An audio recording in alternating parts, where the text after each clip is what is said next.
أعوذ بالله من الشيطان الرجيم بسم الله الرحمن الرحيم ثم الصلاة والسلام على رسول الله. Chers téléspectateurs d'Al-Bayan, assalamu alaikum wa rahmatullahi wa barakatuh. Nous sommes très heureux de vous retrouver encore une autre fois dans votre émission Point Hebdo, émission qui vous permet de mieux comprendre l'actualité dans notre pays, dans le reste du monde également, à suivre tous les samedis à partir de 20h15 sur télévision Al-Bayan. Depuis lundi, le groupe Média Al-Bayan sillonne quelques localités de la Guinée. Depuis l'année dernière, Mission Salam tente de lutter contre l'extrémisme et préserver la paix dans le nord de la Côte d'Ivoire, mais également dans ce pays voisin au nôtre. La paix qui est tant réclamée dans le Moyen-Orient. En Syrie, par exemple, le combat pour cet idéal a forcé le départ du président Bachar al-Assad dans la nuit du dimanche 8 décembre dernier.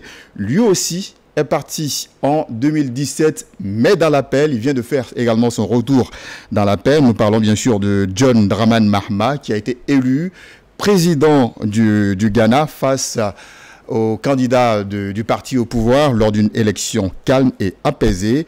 Le Ghana est-il fidèle à sa tradition démocratique? Voici l'une des nombreuses questions que nous posons aujourd'hui dans le cadre donc de cette émission, et nous en sommes sûrs.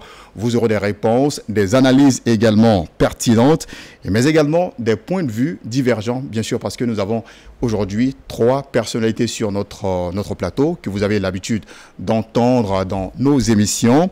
Eladj Sedouf Konaté est à notre droite. Assalamu alaikum wa rahmatullahi wa barakatuh. Wa alaikum salam wa rahmatullahi ta'ala wa barakatuh.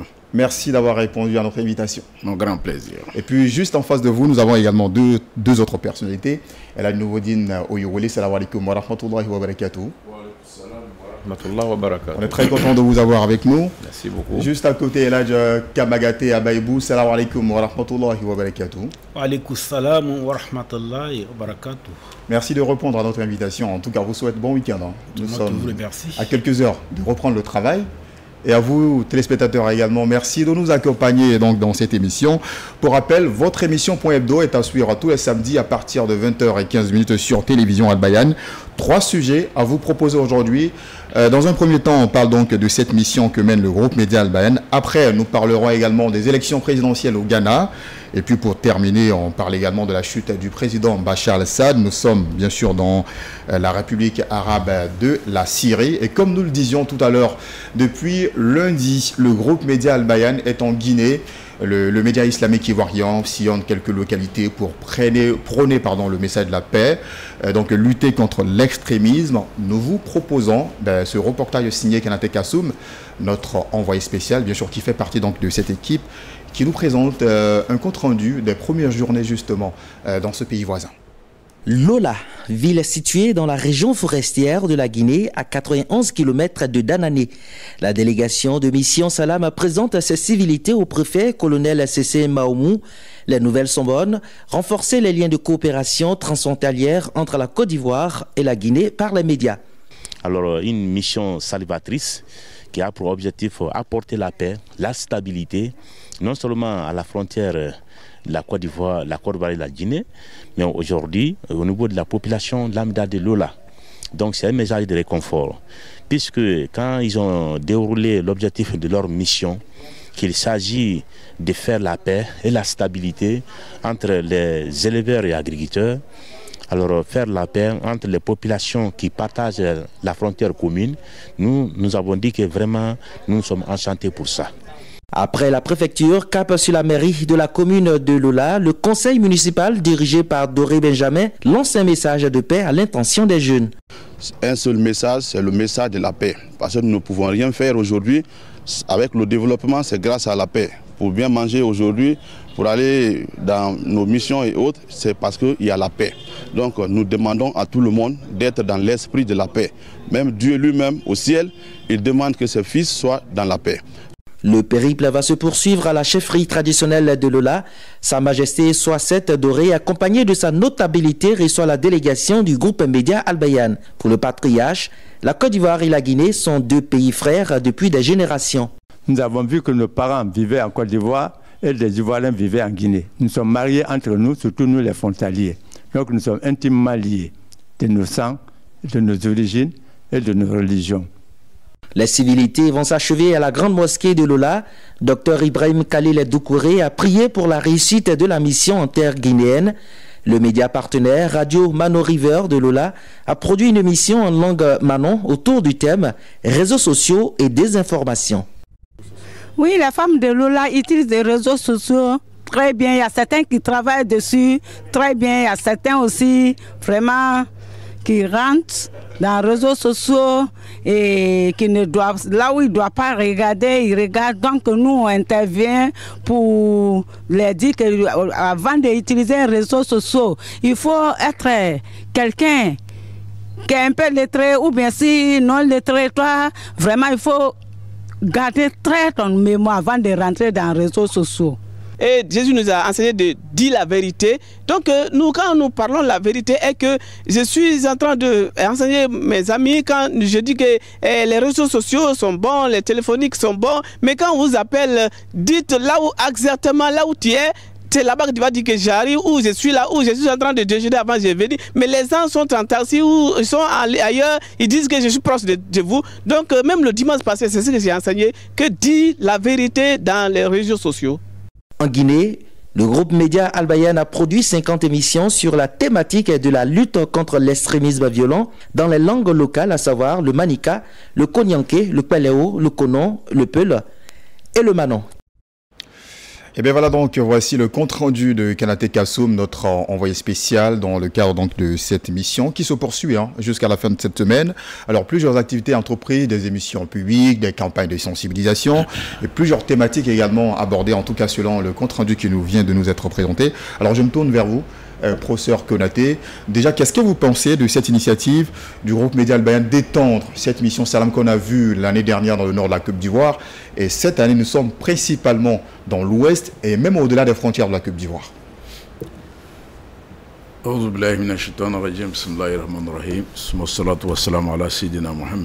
Alhamdulillah.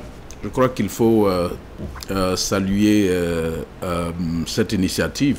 Cette initiative qui consiste non seulement à faire la promotion des idéaux et même des préceptes de notre religion, mais aussi de promouvoir de bons rapports interpersonnels avec entre nous ici d'abord, et puis avec nos voisins. Et je crois que la mission telle que libellée, c'est-à-dire Salam, ça montre, n'est-ce pas, toute l'envergure de cette approche à la solidarité avec les voisins et tout. Et je pense que c'est une initiative à saluer. Et c'est ce que moi je retiens là-dedans le plus, c'est que voilà, c'est un travail où on s'approche davantage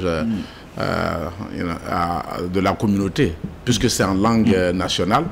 Et ça a un objectif qui va même au-delà peut-être de ce que nous sommes en train de rechercher, c'est-à-dire promouvoir nos cultures, parce que une chose est, n'est-ce pas, de faire cette promotion-là, que cette promotion-là soit faite par notre radio, c'est-à-dire Al-Bayan. Mais je crois que quand les choses sont en langue nationale, les gens comprennent mieux. Si vous voulez parler aux gens, il faut leur parler en langue qu'ils peuvent mieux comprendre. Je crois que ça c'est fondamental. Et l'autre, c'est que il s'agit de lutter contre la violence, l'extrémisme violent. Nous, en tout cas ici en Côte d'Ivoire, on en a vraiment besoin. On en a besoin parce qu'on est entouré, n'est-ce pas, de pays où il y a un peu de chaos, où il y a un peu de régime, comme on dirait, non démocratique. Et je crois que si nous contribuons à faire prévaloir ces idéaux de paix, ces idéaux qui vont dans le sens de la démocratisation et autres, je crois que ça ne fera que consolider la sécurité à l'intérieur, n'est-ce pas, de nos frontières et également à l'intérieur des frontières de nos pays voisins. Je crois que c'est ce qui est vraiment à saluer ici. D'accord. Merci beaucoup, professeur El Nouroudine. Alors là, on sent déjà une coopération, je vais dire, transfrontalière, parce que, ben voilà, dans une zone entre deux États, cela peut être vu comme gage de la stabilité, de la paix C'est d'ailleurs la principale question qu'on pose ce soir. Oui, bismillahirrahmanirrahim. Summa salatu wa salam ala rasulullah. Vous savez, nos zones frontalières sont des zones souvent un peu instables du fait que nos États ne sont pas suffisamment présents. Et donc, ça laisse libre cours à la propagation d'un certain nombre de comportements malveillants. Et particulièrement dans le cas de cette frontière-là, il y a surtout la question même des conflits entre éleveurs et puis agriculteurs. Et souvent, ça donne lieu à beaucoup d'escarmouches et des problèmes fonciers aussi. Vous allez voir souvent, il y a des velléités à dire ça c'est chez moi, ça c'est chez nous, ainsi de suite. Je pense que cette mission-là vient à point nommé pour sensibiliser nos parents, de part et d'autre. Hein. C'est vrai que la Côte d'Ivoire a commencé, la mission Salam a eu un impact assez positif. Si aujourd'hui c'est reconduit au-delà des frontières, c'est que ça fait des émules. Et la Côte d'Ivoire, surtout Al-Bayan, trace les sillons pour nos frères à côté de la Guinée, et surtout aussi les médias au niveau local, pour voir qu'est-ce qu'il faut faire. Parce que les médias sont des moteurs puissants de communication. Et à travers les médias, on peut faire des campagnes, des campagnes de cohabitation pacifique, parce qu'au-delà de tout, ce sont les parents qui sont là. Il n'y a que souvent qu'il y a des petits intérêts liés au foncier, ou bien, bon, comme j'ai dit tout à l'heure, question d'agriculteurs et éleveurs qui envoient des... Donc si les gens sont sensibilisés à vivre ensemble, à cohabiter, à trouver des canaux et des mécanismes de règlement de leurs conflits en interne, je pense que c'est une très bonne chose, surtout que c'est fait en langue locale. Dans ces lieux-là, il n'y a pas de problème de religion en tant que tel. Voilà, il n'y a pas de problème de religion en tant que tel. Il y a des problèmes liés à des problèmes de trafic, de banditisme et autres là-bas. Voilà. Et donc, souvent, ces actions-là peuvent mettre à mal la cohésion sociale. Parce que, généralement, s'il y a un problème de deux personnes, les gens se reconnaissent à travers les ethnies, les groupes ethniques des deux personnes. Et souvent, ça prend une ampleur voilà, non souhaitée. Donc, c'est sensibiliser la population à apprendre à régler les problèmes, les conflits qui naissent en interne, voire des mécanismes. Je pense que le rôle, surtout de la mission Salam, c'est vraiment dans ce sens-là. Mais il y a une dame qui a soulevé la question des réseaux sociaux. J'ai eu la chance d'aller dans ces zones-là. Et vous savez, les gens... Aujourd'hui, les réseaux sociaux sont beaucoup utilisés. Et c'est même le canal le principal par lequel les populations s'informent. Et là, comme la femme l'a dit, ce qu'elle dit, c'est vrai, elle le dit, mais elle pose un problème réel. L'usage des réseaux sociaux.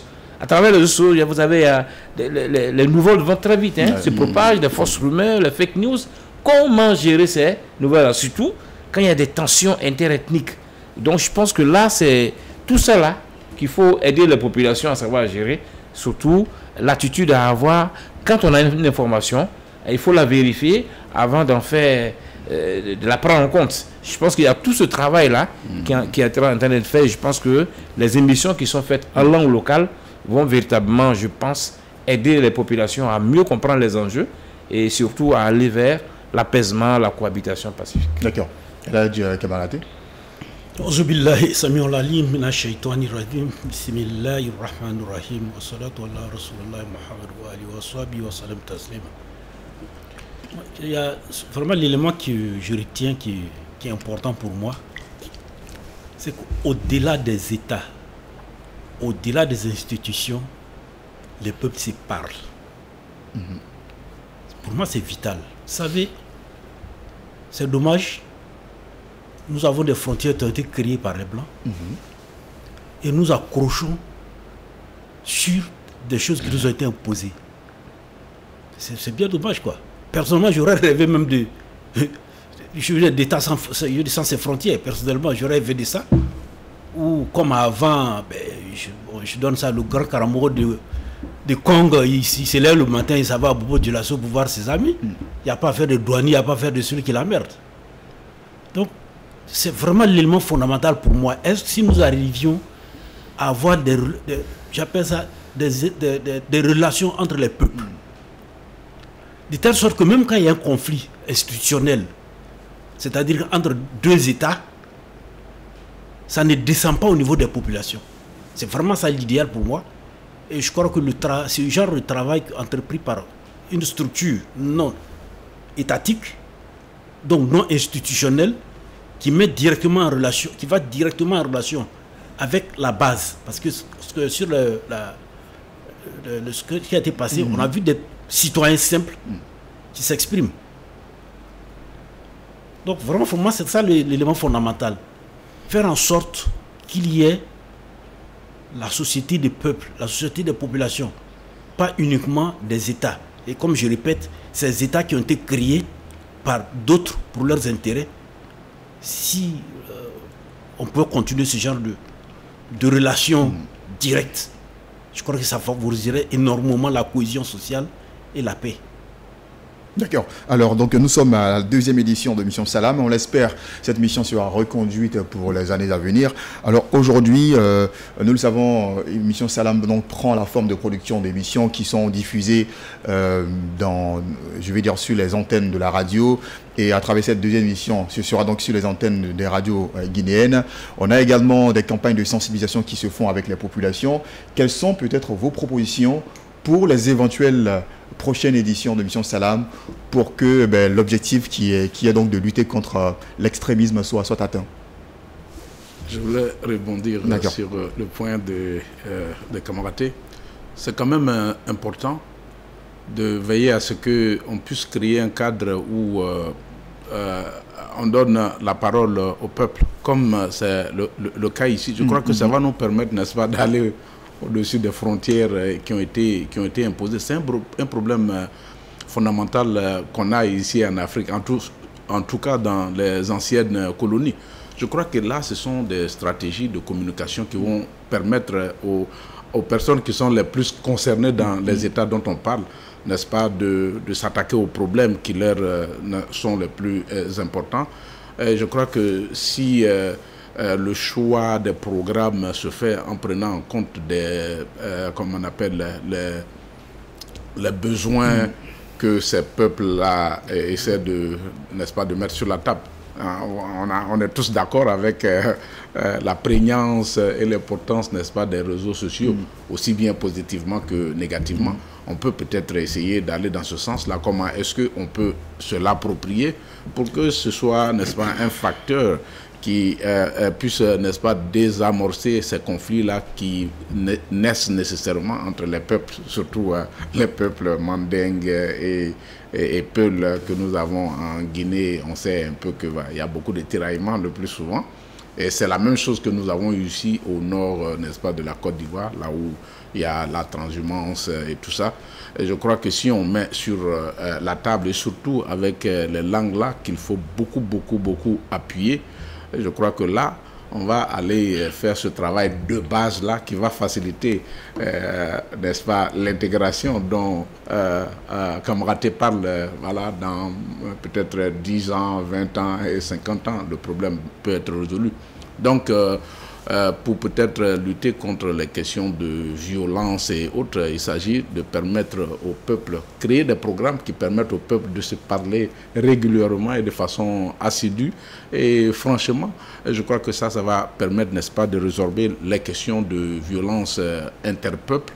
Et ça va aussi, n'est-ce pas, nous permettre de lutter contre ce qui est là et que tout le monde voit, c'est-à-dire le djihadisme qui frappe à nos portes. Pourquoi ne pas avoir, par exemple, un programme qui puisse, n'est-ce pas, impliquer nos parents, leur expliquer que nous avons un type d'islam qui est pacifique, que c'est ce qu'on doit, n'est-ce pas, promouvoir, que même pour les questions de cohabitation, comment on dirait, multiconfessionnelle, comme vous voyez le plus souvent dans cette zone de Lola, là vous voyez, il y a beaucoup de musulmans, il y a aussi beaucoup de chrétiens, mais les gens parlent les mêmes langues, ils ont les mêmes patronymes et tout ça. Comment est-ce qu'il faut pouvoir promouvoir tout cela pour qu'on n'entre pas dans une sorte d'intégrisme à base religieuse? Je crois que cela va aider fondamentalement cette mission-là qui est une mission de paix. D'accord. Elhadji Nouroudine a peut-être un avis sur la question. Oui, c'est juste que dans cette zone-là, vous savez, dans peu de temps, il y a la grande mine de fer de Simandou qui va ouvrir. Et vous allez voir que d'ici quelques années, cette région va attirer suffisamment de personnes. Parce que c'est un gros projet pour la Guinée, mais au niveau de la sous-région. Les gens, il y aura beaucoup de trafic, beaucoup de mouvements de peuple. Et je pense qu'il faut anticiper un peu tout ce qui peut arriver. Parce que dans ces coins-là, quand il y a du monde comme ça, vous imaginez, il y a toutes sortes de trafic, il y a tout ce qui peut arriver. Donc, je pense que sensibiliser le peuple là à comprendre tout cela, c'est une très bonne chose. On anticipe les éventuels problèmes qu'il pourrait y avoir, parce que c'est une zone économique à forte attraction migratoire dans peu de temps. Et vous savez que lorsque les peuples immigrent quelque part, il y a toujours des frictions avec ceux qui sont au niveau local. Et je pense qu'il faut anticiper toutes ces choses-là. Et ces genres de missions sont très importantes. Mais ce que vous voulez dire, rassurer notre aîné, dans les frontières, c'est les mêmes peuples. C'est les États qui, peut-être, vous allez voir un douanier, qui, voilà, mais sinon, c'est les mêmes peuples. De part et d'autre, vous avez le chef a dit, on s'est marié entre nous. C'est les mêmes peuples de part et d'autre. C'est des parents. Toutes les frontières. Et quand vous faites des enquêtes, vous voyez près de 70% des gens ont peut-être des terres de l'autre côté. Chaque jour, ils vont de l'autre côté, ils reviennent, et ils ont des familles, c'est des cousins, ainsi de suite. Donc, au niveau des populations, il n'y a vraiment pas de problème. La perturbation vient surtout des, comme on a dit, des peuples, des États, qui eux-mêmes mettent des freins. Aujourd'hui, quand vous parlez de coopération transfrontalière, les services étatiques, services publics doivent aujourd'hui collaborer de sorte qu'il y ait cette libre circulation des personnes et des biens. Et là, c'est nos États qui doivent faire beaucoup d'efforts pour y arriver. D'accord. Et cela nous permet justement de passer donc au deuxième sujet. Depuis le début de semaine, le Ghana a un nouveau président. Il s'agit de John Dramani Mahama, voilà, qui est beaucoup connu parce qu'il était au pouvoir entre 2013 et 2017. Il était parti vers donc son retour après des élections apaisées, calmes en tout cas. C'est ce qui a été observé donc par le monde entier. Est-ce que le Ghana confirme donc sa fidélité à sa tradition démocratique? Voici la question principale à laquelle donc on va essayer de répondre. Là, Kamaraté, je me tourne vers vous. Comment vous avez donc observé ces élections au Ghana? Vous savez, de temps en temps, je vais sur certains sites ghanéens pour suivre un peu l'actualité. Vous savez, le Ghana, c'est une histoire dont la trajectoire est marquée d'une pierre, je ne sais pas s'il faut dire rouge ou blanche, par Jerry Rawlings. Parce qu'à un moment donné, des jeunes officiers se sont dit « enough is enough ». Parce que le Ghana était dans une situation catastrophique. Ils ont imposé une paix violente. J'aime bien utiliser le mot, peut-être c'est contradictoire, mais c'est une paix violente. C'est ça qu'ils ont imposé un ordre. Et tous ceux qui ne voulaient pas suivre cet ordre ont payé le prix. Soit par leur vie, soit par leur bien. Et ça a été un choc qui a vraiment secoué tous les Ghanéens. Ceux qui étaient favorables à Jerry Rawlings et ceux qui étaient contre lui. Mais ils ont tous gardé en mémoire cette volonté que le Ghana ne doit plus jamais revivre ce passé peu glorieux. Et à partir de ce mécanisme, Jerry Rawlings, il a dit, quand il faisait la nouvelle constitution, qu'il veut faire une constitution qui sera de telle sorte qu'au Ghana, personne n'a encore envie de mettre le pays en trouble. Je ne sais pas exactement les mots qu'il a donnés, mais c'est l'idée. C'est paraphrasé. Ouais. Donc aujourd'hui, ce qui est important au Ghana, c'est que les élections sont déroulées avec de la violence. Il y a des violences, mais localisées. Et ce qui est important au Ghana, c'est que chaque fois que quelque chose s'élève, c'est qu'il y a des violences, il y a un ensemble d'éléments de la société qui se réveillent, qui s'élèvent et disent non. Ça fait que les violences sont toujours localisées, n'arrivent pas à aller au-delà de là où elles ont commencé. Je me rappelle la dernière élection, pas celle-là, où les élections, le résultat a été contesté longuement, pendant près d'un an. L'ancien président John Kufuor, il s'est levé. Il a dit à ses partisans, arrêtez. Avec un ton ferme.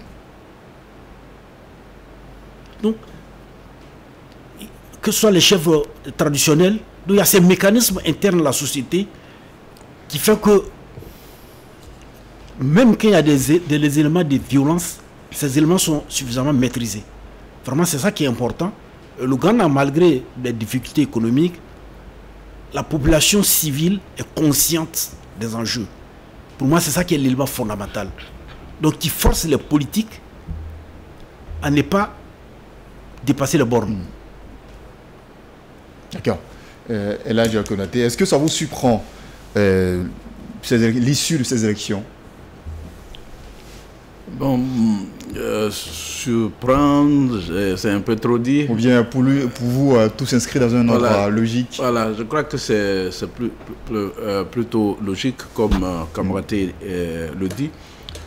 Les Ghanéens, avec comme on dirait, le Jerry Rolling Years, la période Jerry Rolling, je crois qu'il leur a inculqué un certain sens, n'est-ce pas, de l'intérêt supérieur de la nation. Voilà, je crois que c'est quand même, ça fait une très bonne tache d'huile, n'est-ce pas, dans les habitudes des Ghanéens. Et ce qui vient de se passer, c'est la suite logique, je dirais, des années post-Jerry Rawlings. Et c'est tout à l'honneur du peuple ghanéen que, généralement, là où on va trop se plaindre de façon violente après les élections, que cela n'ait pu arriver lorsque Jerry Rawlings est parti. Ce qu'il faut retenir, c'est que il y a une culture démocratique qui a pu, n'est-ce pas, éclore, n'est-ce pas, au Ghana, et ça se consolide. Je crois que d'année en année, c'est en train de se consolider. Et je crois que c'est une leçon qui, n'est-ce pas, s'impose aux voisins du Ghana. Comme les élections sénégalaises, n'est-ce pas, ont également imposé des leçons, n'est-ce pas, à l'Afrique de l'Ouest et peut-être à l'Afrique entière. Et ce qui s'est passé avec John Dramani Mahama encore aux commandes, je crois qu'il a su certainement bien convaincre. Et c'est un peu l'usure, n'est-ce pas, du pouvoir. L'autre a fait ses 2 mandats et voilà, il vient. Peut-être, je ne sais pas trop si on leur permet de faire voilà, 2 mandats consécutifs, puisqu'il a déjà fait un mandat là-bas. 2 mandats. Voilà, 2 mandats. Consécutif, pas consécutif. Voilà. Dramani a fait un seul. Voilà, donc il a déjà fait un mandat et il vient. Et il avait dans sa sacoche, n'est-ce pas, des programmes qu'il va remettre sur la table. Tout le monde sait le problème, la crise économique que traverse le Ghana. On ose espérer que s'il revient, il va,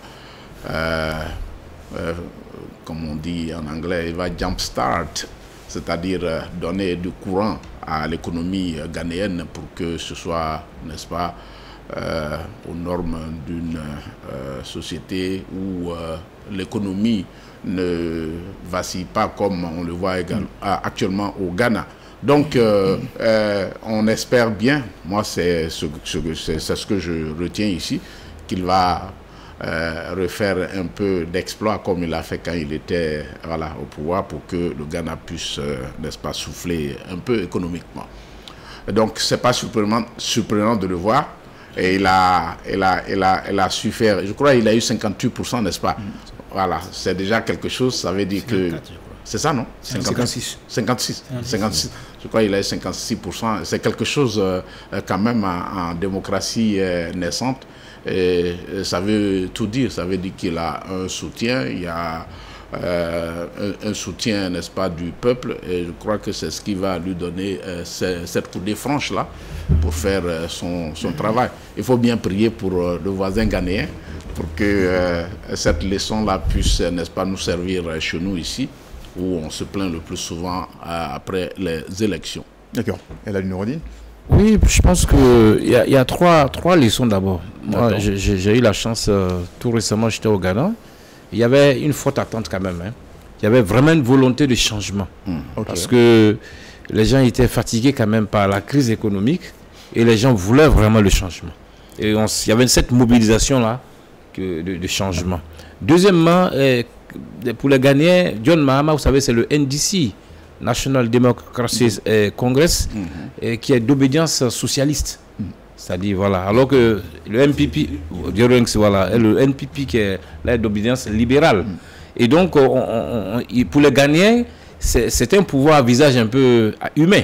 C'est-à-dire, ils font beaucoup de social. Quand John Dramani était là, il a fait ça. Et quand vous écoutez, c'était ça pour eux. Donc, c'est l'espoir qu'ils reviennent pour que véritablement il y ait une sorte d'action humaniste envers le peuple, pour que véritablement les gens puissent vivre un peu, revivre un peu, parce que les gens sont essoufflés. Donc il y avait vraiment ce changement. Deuxièmement, quand vous regardez, les deux candidats sont du Nord. Et même c'est les cousins, ils sont de la même région, Upper Volta. Voilà, donc on me dit même, quand vous écoutez, c'est des cousins. Donc vous voyez qu'au Ghana aussi, il y a cette sorte d'alternance. C'est-à-dire aujourd'hui le Sud, qui est Tui, qui est d'obédience tuiste, comme chez nous on dit ici à Caen, et puis le Nord qui est Gour, c'est-à-dire on a les lobbies, on a les Burfort, on a les Aoussa, on a tout ce que vous voulez. Donc il y a même les Malinqués, hein, parce qu'il y a la côte, voilà, il y a les Malinqués, les gens de Boluku ils ont les parents de l'autre côté là-bas. Donc c'est dit qu'aujourd'hui les gens étaient, vous voyez qu'il y a cette sorte d'alternance entre le Nord et puis le Sud.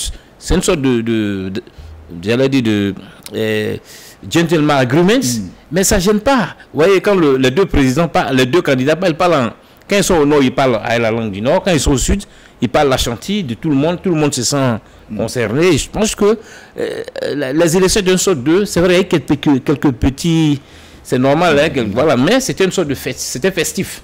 C'était festif, quand vous voyez la campagne, on a suivi un peu sur les réseaux sociaux, c'était la fête un peu partout. Donc, j'ai dit que les Ghanéens, aujourd'hui, intégrer la question de la démocratie. Mahama est parti, il avait échoué pour son deuxième mandat, mais il s'est calmé. Après, il est revenu aujourd'hui au pouvoir. Donc, pour dire, on n'a pas besoin de coup d'État. Et on revient encore pour condamner les coups d'État. Vous voyez que là, il y a eu alternance sans problème. Le président a attendu son temps, il est revenu. Et si, tout à l'heure, quand on parle du cas Jerry Lonsi, mais c'est une période de coup d'État qui a envoyé le Ghana dans le gouffre. Et les Ghanéens ont souffert. Nous, on était jeunes ici, on a vu. Les Ghanéens qui étaient nombreux en Côte d'Ivoire, les gens ont souffert. Et aujourd'hui, les gens ne veulent plus retomber dans la situation. La question économique était cruciale. Hein? Le président qui est parti, vraiment beaucoup, lui, on voulait, parce qu'on trouve qu'il y a eu la corruption, le pays a été mal géré. Mais les gens ont attendu que son mandat finisse pour le lire et puis changer de gouvernement. Donc, il faut que cette culture-là nous habite tous. La vie d'un peuple, c'est combien? 4 ans, c'est combien dans la vie d'un peuple? On attend. Quand le tour arrive, on vote, on sanctionne celui qui est là ou bien on le plébiscite. Et je pense que c'est ça qui fait le charme de la démocratie. Et aujourd'hui, on est fiers de voir les Ghanéens réussir ce qu'ils ont réussi, ça. Et ça fait du bien à toute l'Afrique. D'accord. Et là, Kamadé, devant la parole. Voilà, je voulais juste, ce que je voulais dire, je vais faire une petite remarque. Vous savez, il n'y a de coup d'État que dans les pays où les conditions permettent. Pour moi, c'est ça qui est l'élément fondamental. Et il n'y a de coup d'État que quand les gens sont sûrs que les élections permettent une expression de la population. Mais quand on a un système voulu ou non voulu, parce que dans certains pays, à cause de l'argent, pour des raisons, ceux qui sont là, on ne se voit pas comment on peut les faire partie. Donc, ça, c'est la petite parenthèse. Il n'y a coup d'État dans les pays où les conditions le permettent. Donc, nous devons nous concentrer sur comment éviter que les conditions qui permettent le coup d'État d'intervenir, et non sur le coup d'État lui-même. Bon, ceci dit, dans cette élection, il y a des éléments que je retiens. Le premier élément, c'est l'apport des médias. Comme je disais tout à l'heure, après les élections, je suivais sur une des chaînes ghanéennes où les résultats étaient au fur et à mesure annoncés. 1%, on a fait 1% de dépouillement dans telle circonscription, tel candidat a eu tant. Donc, la population suivait en direct le déroulement de... On n'a pas attendu la commission centrale qui, comme une boîte noire, sort le résultat. On ne sait pas si ce qui est rentré, c'est ça qui est sorti. Là, puisque les gens suivent, donc le résultat les résultats officiels ne sont pas encore sortis. Les résultats officiels de la commission électorale ne sont pas encore proclamés. Mais le président sortant a reconnu, pas le vice-président, a reconnu sa défaite parce que les informations sont disponibles. Donc le rôle des médias j'aurais souhaité vraiment qu'en Côte d'Ivoire, on permette aux médias de jouer ce rôle-là. Le deuxième élément, c'est peu une ironie d'histoire. La crise que le gouvernement sortant a eue est en partie le résultat de la politique de Mahama. Quand le Ghana a fait la découverte du pétrole, c'était un grand champ. À ce moment, le baril était à $80. Donc, le gouvernement a entrepris de grands travaux d'infrastructure, en empruntant bien sûr, mais en se basant sur le prix du baril à $80. Je ne sais pas, 2 ou 3 ans après, il y a une chute brutale. Et le baril coûtait moins de $40. Donc, du coup, le gouvernement perdait 50% de ses revenus. Mais les engagements ont été déjà, c'est-à-dire les emprunts, les projets. Maman, il a fait beaucoup de routes. Les gens appellent Maman Road. Il a fait beaucoup de routes. Mais sur emprunt.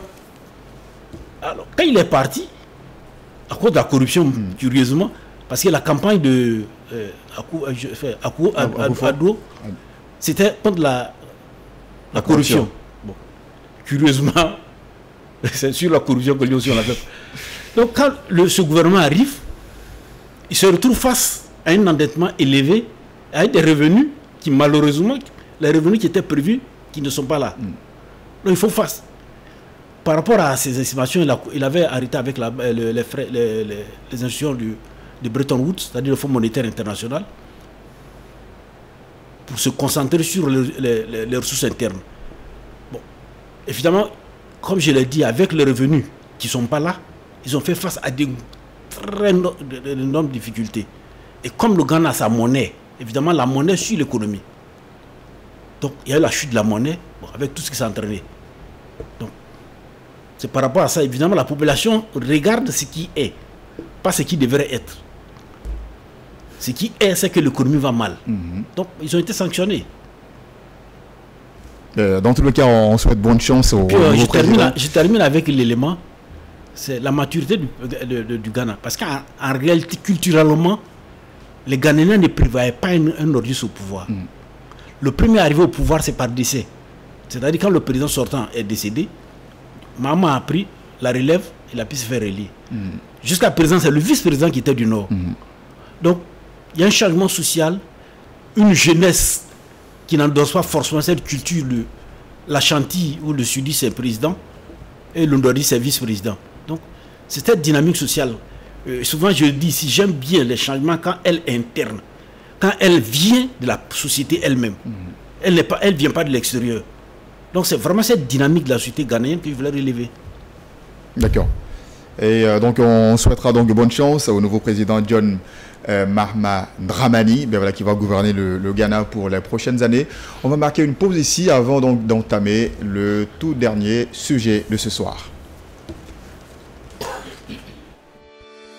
La boutique Al-Bayan vous propose des produits divers à usage quotidien à des prix raisonnables rien que pour vous. Des sacs, des thermos, des gourdes, des parapluies, des joggings, mais pas que. Vous avez également le nécessaire pour accomplir vos prières avec nos voiles pour maman et jeunes filles, des tapis, des hygromètres et bien d'autres. Alors qu'attendez-vous? À chacun son produit estampillé Al-Bayan. Contactez-nous vite au 01 71 14 79 39 ou au 01 72 89 91 51 ou le 05 56 84 75 52. Télévision Al-Bayan, la chaîne de l'islam éternel pour l'éternité. Merci de votre fidélité à Télévision Al-Bayan. Vous êtes dans votre émission Point Hebdo, émission qui vous est présentée tous les samedis à partir de 20h15 pour vous permettre en tout cas de comprendre, de mieux analyser l'actualité, c'est-à-dire les faits les plus importants qui se déroulent dans le monde au cours donc de la semaine. Nous abordons maintenant le troisième sujet qui est également relatif à notre départ. Un départ cette fois-ci brutal, le départ de Bachar al-Assad. Nous sommes bien sûr en Syrie. Il y a donc changement donc dans ce pays. Désormais, les affaires sont confiées à Mohamed al-Bashir, qui a été donc nommé Premier ministre du gouvernement de transition. Nous allons découvrir l'homme tout à l'heure à travers donc ce sujet proposé par Ahmed Bakayoko. Et puis juste après, on aura l'analyse de nos invités. avant de se voir confier un rôle national à la faveur de la prise du pouvoir par le groupe islamiste Hayat Tahrir al-Sham et des factions alliées. Il était une figure relativement méconnue des Syriens en dehors de sa région natale d'Idleb. Âgé de 41 ans, l'homme est ingénieur électrique et électronique de formation. Né en 1983 à Jabal al-Zawiya dans la province d'Idleb, Mohamed Bachir a vu sa région devenir le dernier bastion de l'opposition armée après des années de guerre civile. Ce conflit a débuté en 2011, après la répression brutale par le régime Assad d'un soulèvement populaire. C'est depuis cette région qu'a été lancée l'attaque finale des cités d'Alep. Al-Bachir a aussi appris le droit civil et islamique dans cette université. Il a notamment travaillé pour la Compagnie nationale syrienne de gaz avant de s'engager dans l'administration rebelle à Idleb, où il a occupé le poste de ministre du Développement, puis de chef du gouvernement du Salut depuis janvier.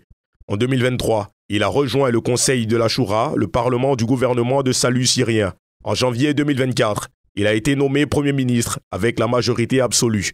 Créé en 2017 dans l'enclave d'Idleb pour fournir des services aux populations coupées des infrastructures étatiques, ce gouvernement autoproclamé possède ses propres ministères, départements administratifs, autorités judiciaires et de sécurité. Il couvre un territoire d'environ 5 millions d'habitants. Mohamed al-Bachir a pour mission de nommer un gouvernement de transition qui doit gérer les affaires courantes du pays jusqu'en mars 2025. Quel avenir pour la Syrie après la chute de Bachar al-Assad? Voici la question que nous poserons ce soir à nos différents invités. Bachar al-Assad qui était au pouvoir depuis 2000, celui-même qui a succédé à son père, qui lui aussi donc a géré ce pays depuis de nombreuses années. Le destin du pays est désormais confié à cet homme Mohamed al-Bachir, provisoirement bien sûr, parce qu'il aura donc pour mission d'organiser l'élection en mars 2025. On a découvert donc le profil de l'homme, âgé de 41 ans. Il est également ingénieur en électronique et électricité également. Alors, et là, j'ai Kamagaté, non pas Kamagaté, Konaté. Alors déjà, on va revenir sur la gouvernance de Bachar al-Assad. Je le disais tantôt, il était au pouvoir depuis 2000 et la crise donc a éclaté dans ce pays depuis 2011. 13 ans de crise. Qu'est-ce que vous avez pu observer pendant cette période? Il faut dire que la crise a eu raison de Bachar, malgré ses soutiens à la Russie, l'Iran et autres. Il faut dire que toute chose a une fin. C'est l'usure du pouvoir. Comme on le dit, c'est un alawite. Et vous voyez, il faut de temps en temps, quand on est au pouvoir, même si on constitue de se débarrasser un peu de ces comportements un peu dictatoriaux là, voilà, pour que un pays comme la Syrie, qui est un peu pluriculturel, que voilà, tout le monde puisse contribuer d'une manière ou d'une autre à ce qu'on appelle l'effort de construction nationale. Ce n'était pas le cas avec le père de Bachar al-Assad, c'est-à-dire Hafez al-Assad. Ça n'a pas été le cas avec les Syriens qui sont morts parce que quelqu'un voulait sauvegarder son pouvoir des États-Unis et de l'État d'Israël en bombardant les bases militaires. C'est un grand territoire, bien sûr, historiquement grand et voilà, avec beaucoup d'auréoles, islamiquement, culturellement et tout. C'est pourquoi, par exemple, lorsqu'ils sont allés bombarder Alep, c'est Palmyre, n'est-ce pas? Et tout ça, ça a beaucoup fait mal à plein d'archéologues, musulmans comme non musulmans. Maintenant, du point de vue géostratégique, on dira qu'il y a une nouvelle, va avoir une nouvelle redistribution, n'est-ce pas, des acteurs de la politique. L'Iran, on a vu que le Hezbollah qui a été imposé en Israël sont quelque part à l'affût pour pouvoir mieux gérer les cartes. Comment l'Iran, qui est un grand acteur dans la région, va aussi s'y prendre avec la sortie de la Turquie, qui se montre comme un grand acteur. Comment est-ce que tout cela va se présenter? On attend de voir de maintenant jusqu'à ce qu'il y ait de nouvelles élections en Syrie pour voir comment est-ce que la politique locale et internationale, n'est-ce pas, vont se comporter dans ce pays qui était grand. Et j'ose espérer que cette grandeur-là va revenir avec de grands acteurs également. D'accord. Certainement, donc cette chute aura donc un impact sur la vie politique dans le Moyen-Orient. On aura le temps d'en parler tout à l'heure. Alors, Eladja Nourdine, dites-nous, quelle analyse faites-vous de cette période de gouvernance de Bachar al-Assad? Et puis, comment, selon vous, qu'est-ce qui a, je veux dire, préparé sa chute, selon vous? Oh oui, d'abord, il faut remarquer que c'est les partis bassistes, comme on le dit, le parti basse.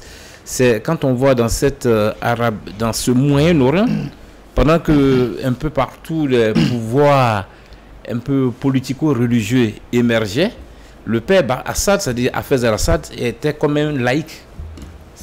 Et pendant longtemps, il a été supporté par l'Occident parce que il était l'entité des velléités politico-religieuses qui se faisaient voir à travers, surtout avec la révolution iranienne.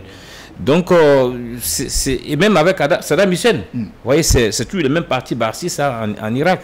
On a vu comment Saddam Hussein est mort, la chute de son pouvoir, et puis bon, ce qui est arrivé à l'Irak par la suite. Aujourd'hui, c'est les partis religieux qui gèrent. Ben, c'est la même chose qui arrive de l'autre côté, c'est la fin d'un système, parce qu'ils prenaient ce qu'on appelle l'arabisme, voilà, panarabisme. Donc, c'est la fin. Mais en même temps, ce qu'il faut comprendre, c'est l'analyse dessus, d'accord, l'analyse du professeur, c'est la question même de la dictature. On revient, la question de la démocratie. Le peuple, parce que la Syrie, quand même, c'est un grand pays, avec une civilisation millénaire. Avant, vous vous rappelez au niveau même de notre religion, quand le prophète Salam, les gens faisaient les caravanes pour aller, c'était en Syrie. C'était en Syrie. C'est la Syrie qui était le cœur. Pour aller, ils faisaient des caravanes pour aller faire du commerce et ils revenaient, ainsi de suite. Donc la Syrie est une grande civilisation et la mosquée des Omeyyades, où même est enterré le prophète Zacharia, tout ça, c'est vraiment un symbole de l'islam. Donc aujourd'hui, ça dit qu'un pouvoir minoritaire, parce que les Alaouites, c'est des Druzes, c'est des chiites, ils ne valent pas plus de 10% de la population, au milieu de 90% de sunnites. Et pendant près de 50 ans, ils ont maintenu le pouvoir. Ils n'ont jamais cherché à négocier. Ils ont écrasé. Donc je veux dire que l'un dans l'autre, à un moment donné, le peuple a actifié. Et en 2011, quand il y a eu le printemps arabe, ben, c'était un signal où il fallait quand même négocier pour voir comment une partie du peuple pourrait participer à la gestion du pouvoir. Mais ils sont restés droits dans leur botte, qui est la méthode brutale, et ils l'ont fait. Je pense qu'ils ont péché. Vous voyez que l'énervement au dû, on a vu la tombe même, j'allais dire le cercueil du père être brûlé. Vous voyez jusqu'où le peuple en veut à ce pouvoir-là. Non, c'était un avertissement à tous ceux qui gèrent le pouvoir. Il faut lâcher du lest. Il faut négocier. Il faut faire en sorte que la gestion du pouvoir soit inclusive. Maintenant, pour ce qui nous intéresse, c'est la suite. Parce qu'aujourd'hui, c'est la Turquie. Parce que ceux qui sont arrivés aujourd'hui là, c'est la Turquie qui les a aidés à prendre le pouvoir. Parce que la Turquie règle deux problèmes. D'abord, le pouvoir Bachar, c'était un ennemi. Il règle, voilà. Et puis, deuxièmement, la question des Kurdes. Parce que la Turquie a vraiment son problème. Kurde est un problème essentiel. Or, en s'appuyant sur ce pouvoir-là, un pouvoir qui est allié à la Turquie, ça leur permet, eux, d'avoir des exécutions sans être inquiétés pour vraiment régler la question kurde, pour que les Kurdes ne soient pas une menace à la Turquie. Il y a vraiment, c'est tout un problème géopolitique. Et puis bon, la question de l'Iran aussi, parce que l'axe qui permettait de contenir, vous voyez, Israël aujourd'hui profite de ce vide-là pour gagner le combat. Le plateau du Golan. C'est-à-dire ils sont en train de tendre leur territoire et ils ne vont pas quitter. Est-ce que ça n'annonce pas une prochaine guerre quand le pouvoir sera suffisamment bien assis? Parce qu'il y a des accords depuis 1914 qui disent que ce côté-là doit être un côté, j'allais dire, qu'on ne doit pas franchir. Aujourd'hui, Israël a annexé et le Netanyahu a dit c'est pour l'éternité. Est-ce que ça ne veut pas dire que plus tard, il n'y aura pas une guerre encore de territoire entre le pouvoir syrien et puis le pouvoir israélien? Vraiment, il faut dire que... En tout cas, je vais terminer pour dire le plus important pour le Premier ministre, c'est comment faire en sorte que les Syriens puissent vivre unis, pour que le pays ne se disloque pas en petits territoires. Parce que chacun a géré un territoire. Ceux qui sont arrivés au pouvoir un territoire, l'État islamique avait un territoire, bon, Bachar avait le centre au niveau de Damas. Donc, la Turquie, excusez-moi de la Turquie, la Syrie est un peu disloquée aujourd'hui. Mais il ne faut pas que ça se transforme à une dislocation totale. Donc le Premier ministre, son plus grand rôle aujourd'hui, c'est de faire en sorte qu'il fédère l'ensemble des Syriens pour que la Syrie puisse garder son intégrité territoriale, mais surtout retrouver son âme de nation syrienne et arabe. D'accord, les Syriens l'espèrent, un nouveau souffle va se propager dans le pays à partir de mars 2025. Quel avenir pour la Syrie et surtout quel impact sur la géopolitique dans la région? Là, je t'ai arrêté. Je commence par un élément, c'est que la manière d'arriver au pouvoir est très importante. Sachez que les Assad, la seule manière pour eux de rester au pouvoir, c'était la violence. En fait, juste un petit retour. Sous l'occupation française, par le mandat de la Société des Nations, la France faisait face à une énorme opposition des cheikhs, de l'ensemble territorial qui était là, dominé par... C'est-à-dire que c'était l'Empire ottoman. Donc c'était les... Je ne sais pas, il y avait plein de noms, mais en tout cas, c'était les petits chefs, il y en avait plein. Et ils n'ont jamais accepté l'occupation française. Qu'est-ce que la France a fait?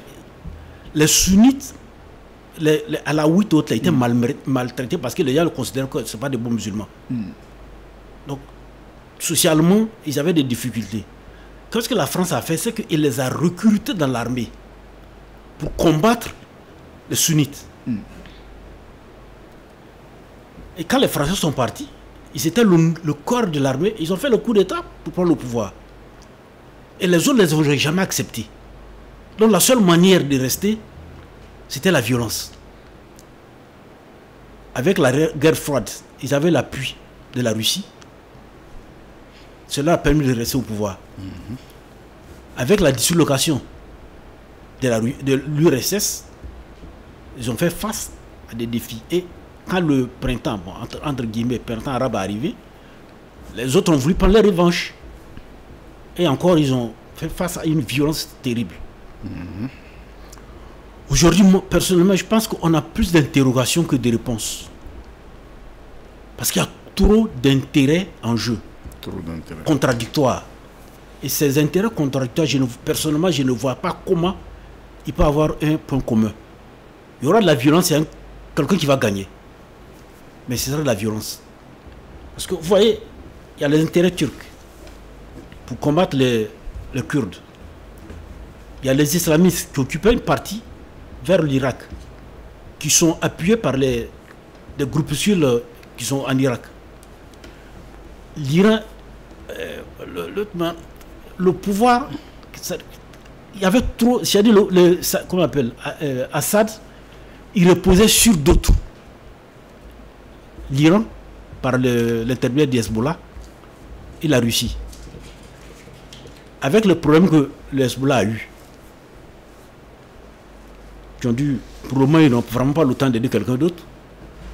L'Iran ayant découvert un peu un certain nombre de failles et de faiblesses dans son système, je crois que les autorités iraniennes sont plus préoccupées aujourd'hui à fermer un certain nombre d'éléments qui ont permis à Israël d'aller faire les bombardements qu'ils ont fait. Parce que je crois qu'ils ont l'impression qu'ils sont pénétrés par des agents extérieurs. Donc, ils sont plus préoccupés pour résoudre ce problème-là, pour faire face. Parce qu'aujourd'hui, Israël s'est débarrassé de tout le monde, il reste l'Iran. Donc, les Iraniens en sont conscients. Donc, le rapport à la Syrie s'est arrêté. Le régime est parti. Donc, bon, pour ne pas être trop long, je dis, il y a plus de questions que de réponses.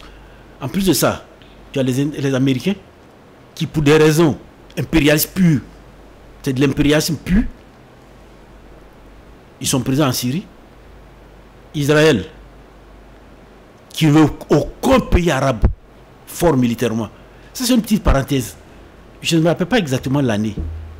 J'ai regardé la télévision et on a montré Saddam Hussein sortir un missile longue portée. Et il était fier. Il a dit que ce sont les ingénieurs irakiens qui ont conçu. Pas conçu. Ils ont pris des... Monté. des éléments, des choses, comment on appelle, des armements russes qu'ils ont modifiés. Ok. Donc, quand l'élément est passé, j'étais avec ma femme, je lui ai dit, je suis sûr d'une chose, c'est qu'Israël ne va jamais accepter que des Arabes maîtrisent l'armement. Ils ne vont jamais accepter. Qu'est-ce qui va se passer, je ne sais pas. Mais il n'y a pas eu longtemps, il y a eu la première guerre d'Irak. Parce que pour Israël, le plus difficile n'est pas, ils peuvent faire tout ce qu'ils veulent, même que des Arabes maîtrisent les technologies militaires, ça, il ne peut pas accepter. Donc, Israël veut des pays faibles dans la région. Donc, la Syrie est au centre de trop d'intérêts contradictoires. D'accord. Comment ça va sortir? Tout ce que nous prions, Dieu, prions Allah pour qu'il trouve la sagesse pour les ramener à la paix. La Syrie se retrouve au cœur de beaucoup d'intérêts contradictoires, a dit Eladja Kamaté Baïbou. Beaucoup d'interrogations justement. Cela pourra faire, pourquoi pas, objet d'analyse pour le prochain numéro. En tout cas, l'équipe éditoriale va viser. On le sait, il y a beaucoup d'avis à donner encore sur le plateau, mais le temps qui nous a été accordé maintenant, tout ça fait. C'est l'occasion pour nous de vous dire merci. Eladja Nouroudine Oyowoulé. Merci à vous également, Eladja Kamaté. Grand merci à vous, Eladja Konaté. Voilà que j'ai vu, hein, qui a pris beaucoup de notes, qui avait certainement beaucoup de choses à dire. Peut-être la semaine prochaine, donc, on reviendra sur la question pour parler surtout des intérêts qui sont engagés à travers donc cette chute de Bachar al-Assad. Merci à toute l'équipe technique, ce soir conduite par Kone Amidou. Assalamu alaikum wa rahmatullahi wa barakatuh. Merci de votre fidélité à Télévision Al Bayan.